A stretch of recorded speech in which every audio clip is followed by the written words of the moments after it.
नेवासा तालुक्यातील मुकिंदपूर चारी क्रमांक 3 जवळ असलेल्या श्री राम साधना आश्रमामध्ये रामनवमी निमित्तानं आश्रमाचे प्रमुख महंत सुनील गिरीजी महाराजांच्या मार्गदर्शनाखाली व संत महंतांच्या हजारो भाविकांच्या उपस्थितीत पुष्पवृष्टी करून प्रभू श्री रामचंद्राचा जन्मोत्सव साजरा करण्यात आला।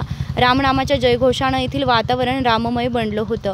प्रभू श्री रामचंद्र भगवंताच्या जन्मोत्सवाच्या निमित्तानं महंत परमहंस मुक्तानंद महाराज वेल्हाळे संगमनेर यांचं कीर्तन झालं आहे।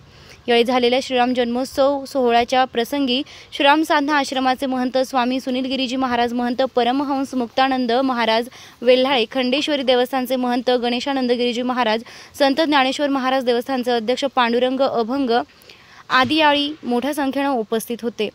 यावेळी उपस्थित भाविकांना साबुदाणा खिचडीचं वाटप प्रसादाच्या रूपाने यावेळी करण्यात आलेलं आहे। मंदिर परिसरात केलेली भव्य रोषणाई भाविकांचं आकर्षण ठरली होती। मंदिर प्रांगणात विविध दुकानांचे स्टॉल थाटण्यात आल्यानं परिसराला यात्रेचं स्वरूप प्राप्त झालं। प्रतिनिधी सुधीर चव्हाण, नेवासा।